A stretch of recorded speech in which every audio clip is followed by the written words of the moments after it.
Matapos mabatikos noon itong si Nico Harrison mga kaibigan ng maraming fans ng Dallas dahil sa pag-trade nito kay Luka last season papuntang Los Angeles Lakers.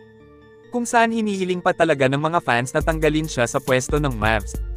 Ngayon ay pansing ginagawa lahat ng Dallas GM ang lahat at pinaparamdam na mali ang sinasabi ng karamihan tungkol sa kanya, bumabawi yata si Nico ngayon.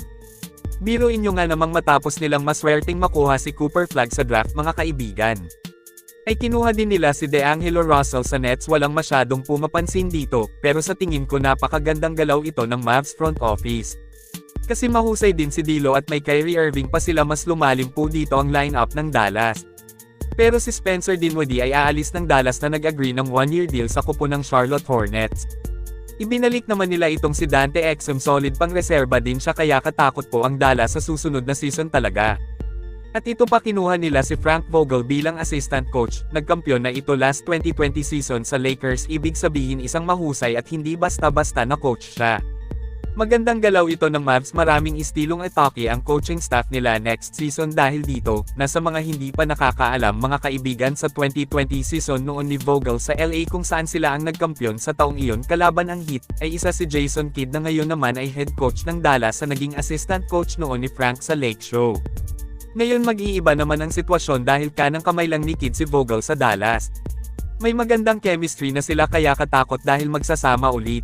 Kakaiba po talaga ang Dallas Mavericks next season, mukhang ngiting tagumpay na ngayon si Klay Thompson. Yung New York Knicks naman matapos matalo sa conference finals contra Pacers ay sinibak ng front office ang kanilang coach. Kanina lang lumabas ang balita na ang former coach ng Sacramento Kings na si Mike Brown ang magiging head coach ng Knicks sa susunod na season. Magandang galaw din ito ng New York kasi mautak din talaga si Mike Brown, nagka-problema lang ng kunti sa Kings kaya natanggal. Ngayon ay mukhang abot langit yata ang ngiti ng mga fans ng Lakers kasi nakuha po ng purple and gold ang mahusay at scorer big man na si DeAndre Ayton. Sureball na magiging katakot din ang lakas ng Lakers nito dahil sa dagdag na Ayton sa kanila.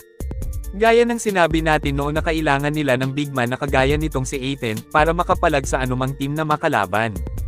Malakas walang biro itong Lakers next season, tingnan nyo nga naman ang magiging starting 5 lineup nila, solid sa mata.